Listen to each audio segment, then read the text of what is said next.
ಎಲ್ರಿಗೂ ನಮಸ್ಕಾರ. ಮ್ಯಾಮ್ಸ್ ನೀತಿ ಚಾನಲ್ಗೆ ನಿಮ್ಮೆಲ್ಲರಿಗೂ ಸ್ವಾಗತ. ಸೊ ನಾನು ರೀಸೆಂಟಾಗಿ PSI ಅವ್ರಿಗೋಸ್ಕರ 75 ಡೇಸ್ ಕೌಂಟ್ ಡೌನ್ ಪ್ರೋಗ್ರಾಮ್ನ ಸ್ಟಾರ್ಟ್ ಮಾಡಿದ್ದೆ. So there are some request. ನನಗೆ PC ಸ್ಟೂಡೆಂಟ್ಸ್ ಅಂದರೆ ಪೊಲೀಸ್ ಕಾನ್ಸ್ಟೇಬಲ್ ಇರೋರು ಕೂಡ ಮ್ಯಾಮ್ ನಮಗೂ ಕೂಡ ಒಂದು ರೋಡ್ ಮ್ಯಾಪ್ ಹಾಕ್ಕೊಡಿ ಅಂತ ಕೇಳಿದರು.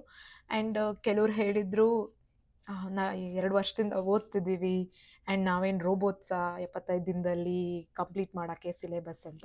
ನನಗೆ ಅರ್ಥ ಆಗುತ್ತೆ, 75 ದಿನದಲ್ಲಿ ಖಂಡಿತವಾಗ್ಲೂ 100% ನಿಮಗೆ ಕಂಪ್ಲೀಟ್ ಮಾಡೋಕ್ಕಾಗೋದಿಲ್ಲ. ಬಟ್ ಈ 75 ದಿನದ್ದು ನೀವು ಚಾಲೆಂಜ್ ತೊಗೊಂಡ್ರೆ ನಿಮ್ಮದು ಮೋರ್ ದೆನ್ 50% ಆಫ್ ದ 50ಕ್ಕಿಂತ ಹೆಚ್ಚು percent of the syllabus complete ಮಾಡ್ತೀರಾ. ಅದ್ರ ಅಶೂರೆನ್ಸ್ ನಾನು ಕೊಡ್ತೀನಿ. ಈಗ 75 ದಿನದಲ್ಲಿ 100% ಫುಲ್ ಸಿಲೆಬಸ್ ಮುಗಿಸೋದು ಕಷ್ಟ ಆಗ್ಬೋದು, ಬಟ್ ನೀವು ಒಂದು ರೇಸಲ್ಲಿರ್ತೀರ. ಈ 75 ದಿನ ಓದಬೇಕು ಅನ್ನೋ ರೇಸಲ್ಲಿರ್ತೀರ. ಆವಾಗ ನಿಮಗೆ ಸಿಲೆಬಸ್ಸು ಸ್ವಲ್ಪ ಮುಗ್ದಿರುತ್ತೆ ಅಂತ ನಾನು ಹೇಳಲಿಲ್ಲ ಅಂದರೂ ಪರವಾಗಿಲ್ಲ, but you are in that track. ನನಗೆ ಬೇಕಾಗಿರೋದು ಅದೇ. ಸೊ ಹಾಗಾಗಿ ಇವತ್ತು PC ಅವ್ರಿಗೆ ಆಲ್ಮೋಸ್ಟ್ ಸೇಮೇ ಇರುತ್ತೆ, PC ಮತ್ತು PSI ಎರಡೂ ಕೂಡ. ಬಟ್ PC ಅವ್ರಿಗೆ ಯಾವುದ್ರ ಕಡೆ ಹೆಚ್ಚು ಗಮನ ಕೊಡಬೇಕು ಈ 75 ದಿನದಲ್ಲಿ ಅನ್ನೋದನ್ನು ಒಂದು ಶಾರ್ಟ್ ವಿಡಿಯೋ ಮಾಡಿ ಹಾಕ್ತೀನಿ. ಇದು ಯಾರ್ಯಾರಿಗೆ ಯೂಸ್ಫುಲ್ ಇದೆ, ಯಾರ್ಯಾರು ಪೊಲೀಸ್ ಕಾನ್ಸ್ಟೇಬಲ್ ಎಕ್ಸಾಮಿಗೆ ಮಾತ್ರ ಓದ್ತಿದ್ದಾರೆ ಅವರಿಗೆಲ್ಲರಿಗೂ ಶೇರ್ ಮಾಡಿ. Sharing is caring. Okay. So ಹೇಗೆ ಅಂದರೆ ಡೇ 1ರಿಂದ ಡೇ 10 ದಿನ, ಫಸ್ಟು 10 ದಿನ ನಾನು ನಿಮಗೂ ಕೂಡ ಪಾಲಿಟಿನೇ ಮುಗಿಸಿ ಅಂತ ಹೇಳ್ತೀನಿ. ಪಾಲಿಟಿ ಇಲ್ಲಿ ಡಿಫ್ರೆನ್ಸ್ ಏನಂದರೆ ಕಾನ್ಸ್ಟೇಬಲ್ ಎಕ್ಸಾಮ್ಗೂ PSI ಎಕ್ಸಾಮ್ಸ್ಗೂ ಸ್ವಲ್ಪ ಕ್ವಶನ್ಸು ಫ್ಯಾಕ್ಟ್ಸ್ ಬರುತ್ತೆ. ಫ್ಯಾಕ್ಟ್ಸ್. ಸೊ ಮೊದಲು ನೀವು ಪಾಲಿಟಿ ಸ್ಟಾರ್ಟ್ ಮಾಡೋಕ್ಕೆ ಮುಂಚೆ ಓಲ್ಡ್ ಕ್ವಶನ್ ಪೇಪರ್ನ ನೋಡಿ ಒಂದಿನ ಇದಕ್ಕೆ ಅಂತಲೇ ಹೇಳಿ. ಇವತ್ತು ಫಾರ್ ಎಕ್ಸಾಂಪಲ್ ನಿಮ್ಮದು ಡೇ 1 ಇವತ್ತು ಸ್ಟಾರ್ಟ್ ಆಗುತ್ತೆ, ನಾಳೆಯಿಂದನೇ ಡೇ 1 ಸ್ಟಾರ್ಟ್ ಮಾಡ್ತೀರಾ ಅಂದ್ಕೊಳ್ಳಿ. ಯಾರು ಇದನ್ನು ಫಾಲೋ ಮಾಡ್ತೀರಾ ಅವರಿಗೆ ಒಂದಿನ ಕಂಪ್ಲೀಟ್ ಓಲ್ಡ್ ಕ್ವಶನ್ ಪೇಪರ್ ನೋಡಿ, ಯಾವ ಥರ ಯಾವ ರೀತಿ ಕ್ವಶನ್ಸು ಪಾಲಿಟಿಯಲ್ಲಿ ಬಂದಿದೆ ಅಂತ ನೋಡ್ಕೊಳ್ಳಿ, ನಿಮ್ಗೊಂದು ಅರ್ಥ ಆಗುತ್ತೆ. ಮೇನ್ಲಿ ಅಲ್ಲಿ ಎವರ್ಗ್ರೀನ್ GK ಕೇಳ್ತಾರೆ. ಎವರ್ಗ್ರೀನ್ GK ನಿಮ್ಮದು ಫೇವ್ರೇಟ್ ವರ್ಡ್ ಅಲ್ಲ? ಅಂದರೆ ದೇರ್ ಆರ್ ಸರ್ಟೈನ್ ಥಿಂಗ್ಸ್ ಅವರು ಅದೇ ಪಾರ್ಟಲ್ಲಿ ಕೇಳೋದು. ಇಂಪಾರ್ಟೆಂಟ್ ಏನಂದರೆ ಪಾಲಿಟಿಯಲ್ಲಿ ಹೇಳ್ತೀನಿ, ಕೇಳಿಸ್ಕೊಳ್ಳಿ.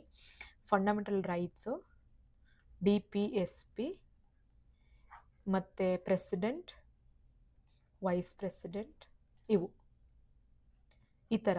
ಮತ್ತು constitutional bodies and non constitutional bodies, ಇದು ಇಂಪಾರ್ಟೆಂಟು. ಮತ್ತು ಇತ್ತೀಚೆಗೆ ಕರೆಂಟ್ ಅಫೇರ್ಸ್, ಇತ್ತೀಚೆಗಾದಂತಹ ಕರೆಂಟ್ ಅಫೇರ್ಸ್ ರಿಲೇಟೆಡ್ ಕ್ವಶನ್ಸು. ಇಷ್ಟು 10 ದಿನದಲ್ಲಿ ಇದಿಷ್ಟು. ಮತ್ತು PCಯಲ್ಲಿ ನಾನು ಕಂಡಂಗೆ ಕ್ವಶನ್ಸ್ ಬರೋದು ಜಾಸ್ತಿ ಕರೆಂಟ್ ಅಫೇರ್ನ ಕವರ್ ಮಾಡಿರ್ತಾರೆ.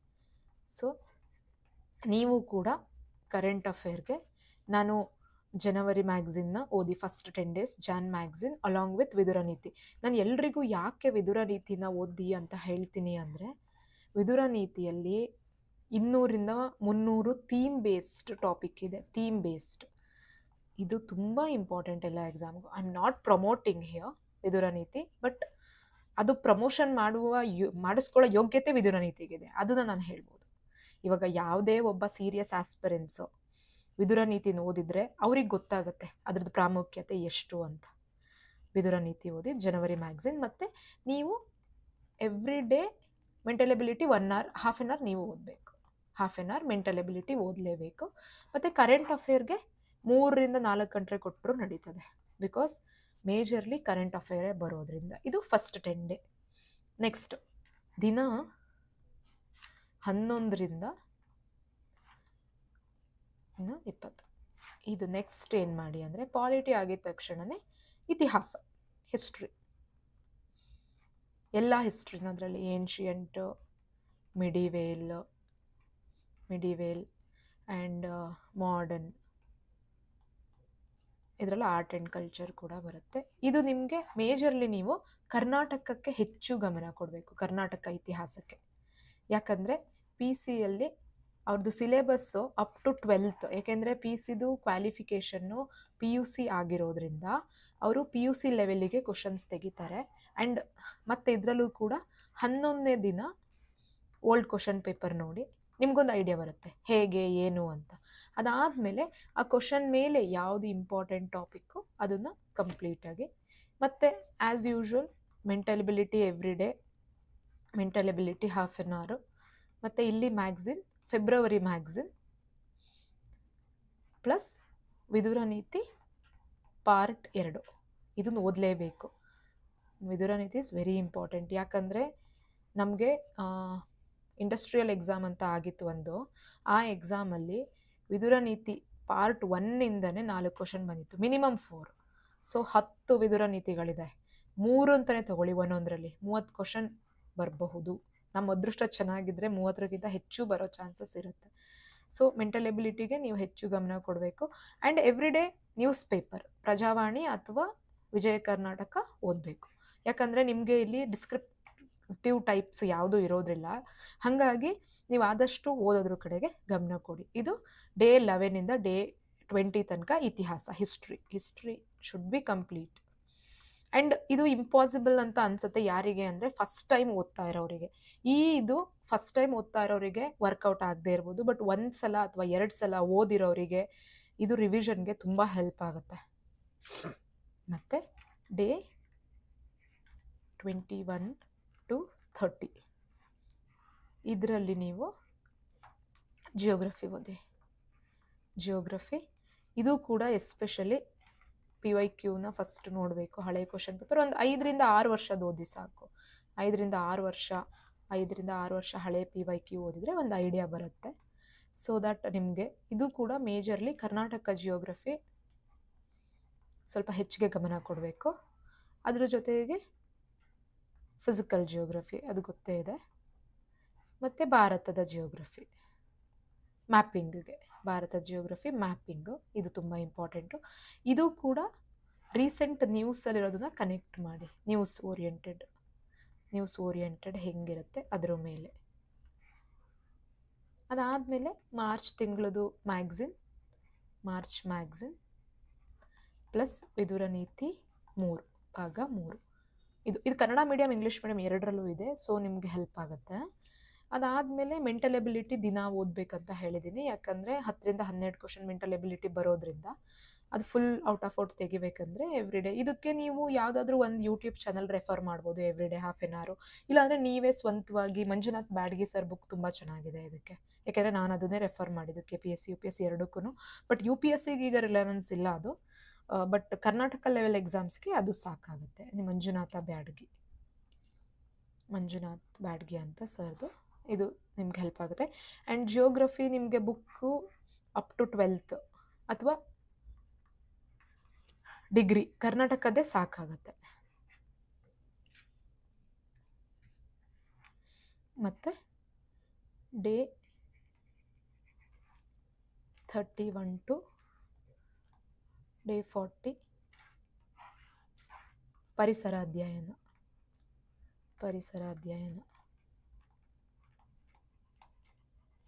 ಇದು ಕೂಡ PYQ ನೋಡಿ. ಇದಕ್ಕೆ ಶಂಕರ್ ಅವ್ರದ್ದು ಚೆನ್ನಾಗಿದೆ ಬುಕ್ಕು, ಶಂಕರ್ IAS ಅವ್ರದ್ದು.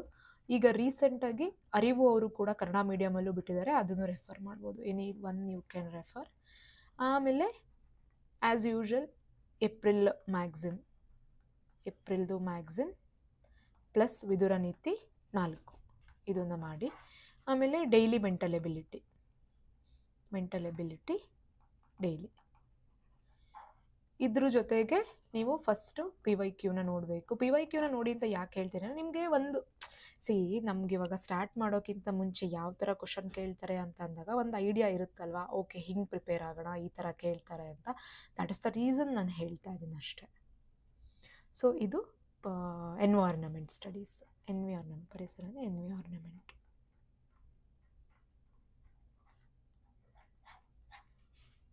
ನೆಕ್ಸ್ಟು ಡೇ 41 to 50 ಇದು ಎಕಾನಮಿ ಅರ್ಥಶಾಸ್ತ್ರ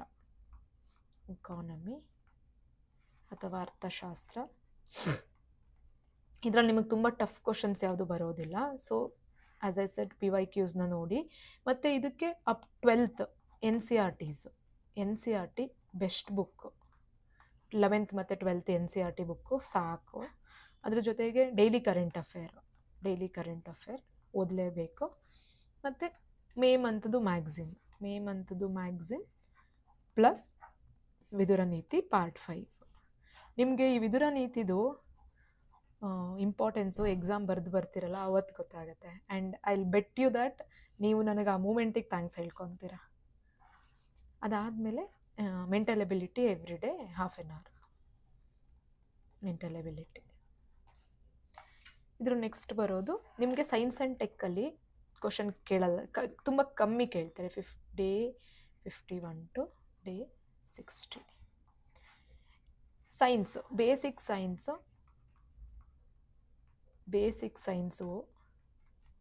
ಆ್ಯಂಡ್ ಕರೆಂಟ್ ಅಫೇರ್ ಟೆಕ್ನಾಲಜಿಗೆ, ಸೈನ್ಸ್ ಆ್ಯಂಡ್ ಟೆಕ್ನಾಲಜಿಗೆ ಕರೆಂಟ್ ಅಫೇರ್ ಸಾಕು.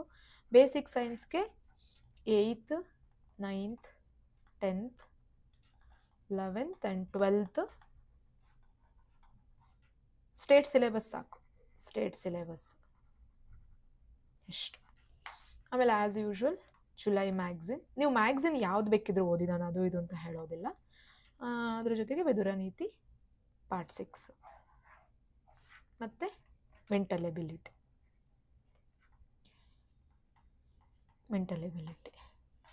ಇದಕ್ಕೆ ನಿಮಗೆ 60 ದಿನಕ್ಕೆ 6 ಸಬ್ಜೆಕ್ಟ್ಸು ಅಟ್ಲೀಸ್ಟ್ 50% ಮುಗಿಸ್ತೀರಾ ಅಂತ ನಾನು ಅನ್ಕೊತೀನಿ. ಯಾಕಂದರೆ 10 ದಿನದಲ್ಲಿ ಕರೆಕ್ಟಾಗಿ ನಾವು 10 hours ಕೂತ್ಕೊಂಡು ಓದಿದರೆ, ನೀವು ಆಲ್ರೆಡಿ ಒನ್ಸ್ ಆರ್ ಟ್ವೈಸ್ ಸಬ್ಜೆಕ್ಟ್ಸ್ನ ಓದಿದರೆ ನೋಡಿ. ಇದು ನಾನು ಮತ್ತೆ ಹೇಳ್ತೀನಿ, ಇದು ಜಸ್ಟ್ ಸ್ಟಾರ್ಟ್ ಮಾಡೋರಿಗೆ ಅಲ್ವೇ ಅಲ್ಲ.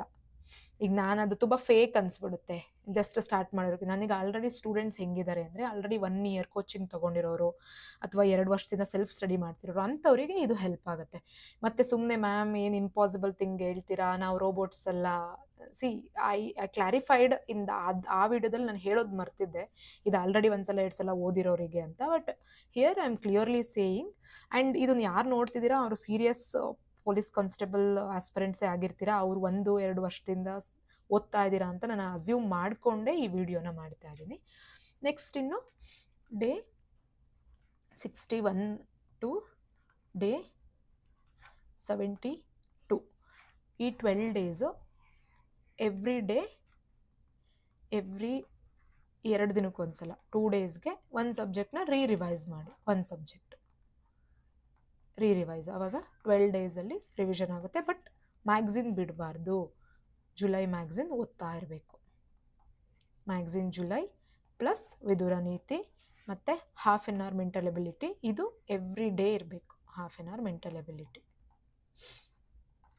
ಇನ್ನು 3 days, next 3 days, last 3 days all the question paper PYQs without seeing answer ಮಾಡಬೇಕು PYQs. ಸೊ ನಿಮಗೆ I can't assure you that 100% ನಿಮ್ಮ ಸಿಲೆಬಸ್ ಕಂಪ್ಲೀಟ್ ಆಗುತ್ತೆ. ಬಟ್ ನಿಮಗೆ ಆ 75 ದಿನ ಖುಷಿ ಸಿಗುತ್ತೆ. 75 days ಚಾಲೆಂಜ್ ತೊಗೊಂಡ್ರೆ ಏನೋ ಒಂದು ಓದಿದ್ದೀವಿ, ಎಕ್ಸಾಮ್ ಕ್ಲಿಯರ್ ಮಾಡಿದ್ದೀವಿ ಅನ್ನೋ ಕಾನ್ಫಿಡೆನ್ಸ್ ಬರುತ್ತೆ. ಆ್ಯಂಡ್ ಇದು ನಂದು PSI ಪರ್ಸ್ನಲ್ ಮೆಂಟರ್ಶಿಪ್ ಗ್ರೂಪಲ್ಲಿರೋ 10ರಿಂದ 15 ಜನ ಸ್ಟೂಡೆಂಟ್ಸು ಅದನ್ನ ಫೀಲ್ ಮಾಡಿದ್ದಾರೆ. ಅದನ್ನು ಎಕ್ಸ್ಪೆರಿಮೆಂಟ್ ಅಲ್ಲಿ ಮಾಡಿದ ಮೇಲೇ ನಾನು ಇದನ್ನು ವಿಡಿಯೋ ಮಾಡಿ ಪಬ್ಲಿಕ್ ಮಾಡ್ತಾ ಇರೋದು. ಸೊ ಹಾಗೆ ಇಂಪಾಸಿಬಲ್ ಥಿಂಗ್ನ ಹೇಳಿ ನನ್ನ ಟೈಮ್ ವೇಸ್ಟ್ ಮಾಡಿಕೊಂಡು ನಿಮ್ಮ ಟೈಮ್ನ ವೇಸ್ಟ್ ಮಾಡೋದು ನನಗೂ ಇಲ್ಲ. ಸೊ ದಯವಿಟ್ಟು ಟ್ರೈ ಮಾಡೋಕ್ಕೆ ಮುಂಚೆನೇ ಒಬ್ಬ ಟೀಚರ್ ಬಗ್ಗೆ ನೆಗೆಟಿವ್ ಆಗಿ ಕಮೆಂಟ್ ಮಾಡಬೇಡಿ. ಬಿಕಾಸ್ ಬಂದು ಇಲ್ಲಿ ನಾವೇನೋ ಒಂದು ಹೇಳ್ತೀವಿ ಅಂದರೆ ಅದನ್ನು ನಾವು ಎಕ್ಸ್ಪೀರಿಯೆನ್ಸ್ ಮಾಡಿರ್ತೀವಿ. ಅದರ್ವೈಸ್ ಸುಮ್ಮನೆ ಬಂದುಬಿಟ್ಟು ಅದು ಮಾಡಿ ಇದು ಮಾಡಿ ಅಂತ ಹೇಳಿ ನಿಮ್ಮ ಸಮಯ ಮತ್ತು ನಂದು ಪರ್ಸ್ನಲ್ ಟೈಮ್ನ ವೇಸ್ಟ್ ಮಾಡ್ಕೊಳ್ಳುವಷ್ಟು ಸಮಯ ನನಗಂತೂ ಇಲ್ಲ. ಆ್ಯಂಡ್ PSI ಇದು ಏನು KPSC ಪ್ರಿಲಿಮ್ಸ್ ಟೈಮಲ್ಲಿ ನನಗಿದು ವರ್ಕ್ ಆಗಿದೆ. ಈವನ್ KPSC ಮೀನ್ಸ್ ಟೈಮಲ್ಲೂ ಕೂಡ ನನಗೆ ಸೆಕೆಂಡ್ ಮೀನ್ಸ್ ಬರೆಯುವಾಗ ಹಾರ್ಡ್ಲಿ 60 ದಿನ ಮಾತ್ರ ಟೈಮ್ ಇತ್ತು. ಕಂಪ್ಲೀಟ್ ಮೀನ್ಸ್ ಸಿಲೆಬಸ್ನ ನಾನು 60 daysಲ್ಲಿ ಮುಗಿಸಿ ಅರೌಂಡ್ 20ಕ್ಕಿಂತ ಹೆಚ್ಚು ಮೀನ್ಸ್ ಟೆಸ್ಟ್ ಸಿರೀಸ್ನೂ ಕೂಡ ಅಟೆಂಡ್ ಮಾಡಿದ್ದೀನಿ. ಇಫ್ ನನಗಾಗುತ್ತೆ ಅಂದರೆ ನಿಮಗೂ ಆಗುತ್ತೆ. And I do believe in that. So that's all the very best. Thank you for watching this video. ಇದು ಯಾರ್ಯಾರಿಗೆ ಯೂಸ್ಫುಲ್ ಆಗುತ್ತೆ ನಿಮ್ಮ ಪಿಯರ್ ಗ್ರೂಪಲ್ಲಿ ಅವ್ರಿಗೆಲ್ಲ ಶೇರ್ ಮಾಡಿ. ಸೊ ನಾನು ಆದಷ್ಟು ಕರೆಂಟ್ ಅಫೇರ್ನ PC ಮತ್ತು PSI ಇಬ್ಬರೂ ಕೂಡ ಮನಸ್ಸಲ್ಲಿಟ್ಕೊಂಡು ನೆಕ್ಸ್ಟ್ ಮುಂದಿನ ದಿನಗಳಲ್ಲಿ ವಿಡಿಯೋ ಮಾಡೋಕ್ಕೆ ಟ್ರೈ ಮಾಡ್ತೀನಿ. Keep watching, stay tuned. That's all. Thank you one and all.